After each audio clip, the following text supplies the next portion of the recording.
Hi, it's Pastor Paul L. Anderson here at the Fountain of Raleigh Fellowship, where we believe God's blessings never stop flowing. It is Terrific Tuesday. We thank God for the wonderful ways and the terrific ways He blesses us in ways that we don't even comprehend, but He's always been in the blessing business. Today, I invite you to look with me at John's Gospel, the 12th chapter, verses 20 through 36 from the New Living Translation.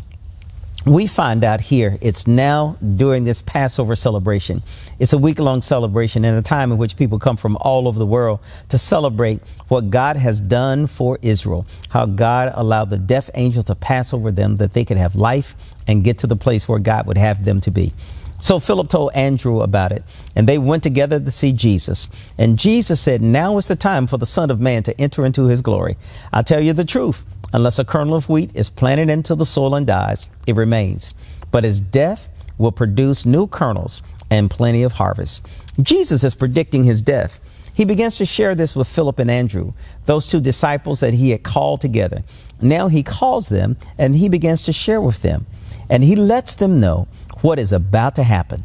He's about to die, but he wants them to be ready. You know, the good part that I love about this text is that Jesus says that if anyone who will serve me and follow me and will love to be my servant, he must first know that the Father will honor anyone who serves me. Jesus is now at this moment where he has to make a very definite decision for his disciples to see who he is and how he's about to enter into his glory. And the glory of the Father was for the Son to give up his life, that you and I could have life eternal and life abundant. Now here we begin to see that as Jesus predicts his death, he lets them know that I will come back again. Jesus says, "My light will shine for you just a little while longer, and then you won't see me, and darkness will overtake everything that's around you." He predicts not only his death, but he also predicts what will happen on Good Friday, how the sky will become dark. But he says, and you and I need to know, but the light will come. Jesus is preparing them for his death, but he's preparing them also for his resurrection.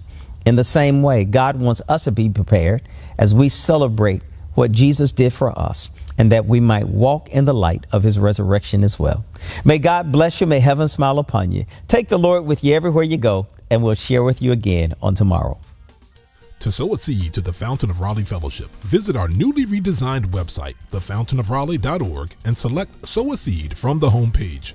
Also, giving has been made easier with the new Fountain of Raleigh app, available now in the Apple App Store and Google Play Store. Download today, select Giving from the main menu, and then follow the directions to complete your giving through Subsplash. Thank you so very much for all of your gifts and donations that you've given to the Fountain of Raleigh Fellowship. We thank you for what you've done in the past, what you're currently doing, and what you will do in the future. Your gifts and donations helps us to spread the gospel of Jesus Christ, not only locally, but throughout the world. Thank you again for your gifts, and may God continue to richly bless you. It is here at the Fountain that we believe that we are exceedingly and abundantly blessed, and may you receive those blessings that God has in store for you.